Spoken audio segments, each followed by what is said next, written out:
New creation man. Christ is all and in all. This is perhaps the greatest and far reaching, most profound, dynamic, and glorious truth in the gospel. This, to a degree, is the heart, the foundation, the plan, and purpose of the Father. For the entire gospels comes out this very truth. Paul sums up the total of God and his purpose in a single statement: Christ is all and in all. It will take a lifetime, even eternity, to study and fully understand the fullness of all this means. We will only scratch the surface of this truth in our lifetime on earth. At this present time, we are only seeing the tip of the iceberg. Christ is all. This part of this statement, we see the three most profound words in the Bible. Christ is all. It is difficult to comprehend the depth of this very statement. The Apostle Paul is the one that penned these very words. No man taught him this, nor wrote a book on it, nor even spoke it until the time of Paul.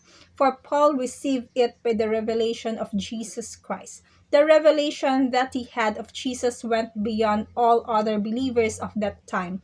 It could possibly be said he had the greatest revelation of Jesus Christ of any human being. This revelation went beyond the life, the works, and teaching of Jesus in the flesh. It was so profound that he wrote these very words: Christ is all.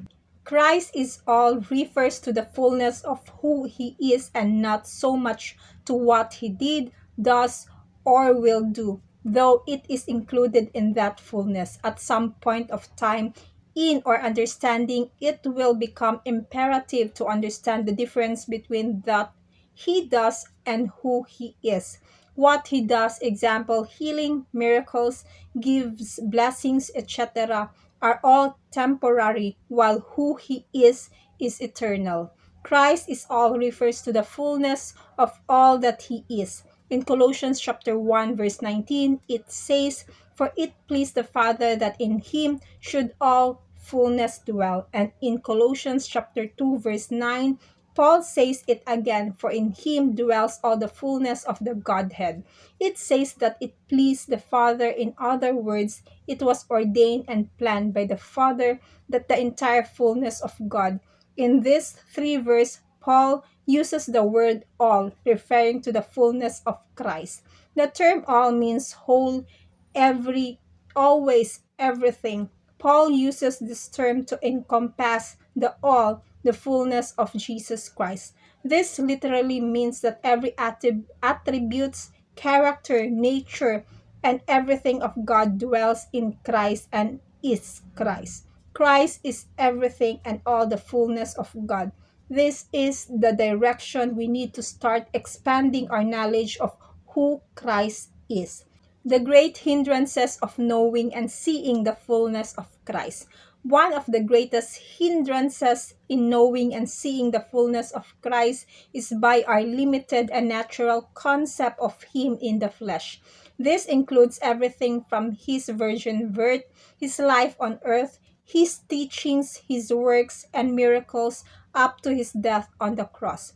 All of this is very important, but if our understanding of Him is limited to this, we fall away short of learning and growing into His fullness. We still think of Him as a merry man who is separated from us, who comes to us when we need Him and leaves us when we are bad.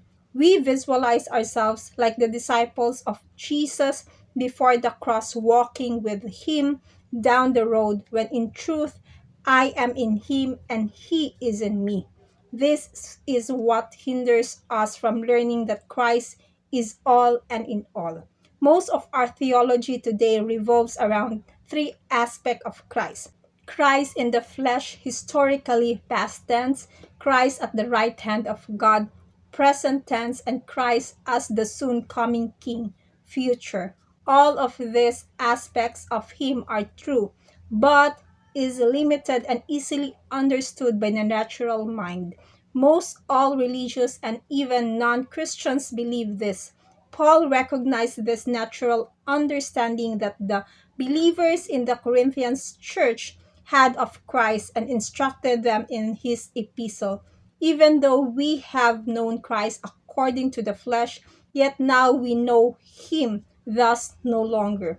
He exhorted and prayed for all believers to have a revelation of the fullness of Jesus Christ, may be able to comprehend with all the saints what is the width and length and depth and height. The fullness of Christ in the plan of God. When we look into the fullness of Christ, we see a deeper revelation of Him in every aspect of the plan of God. He not only is in every detail, He is the fullness of the plan of God. In Revelation chapter 1 verse 8, Jesus refers to Himself as the Alpha and the Omega.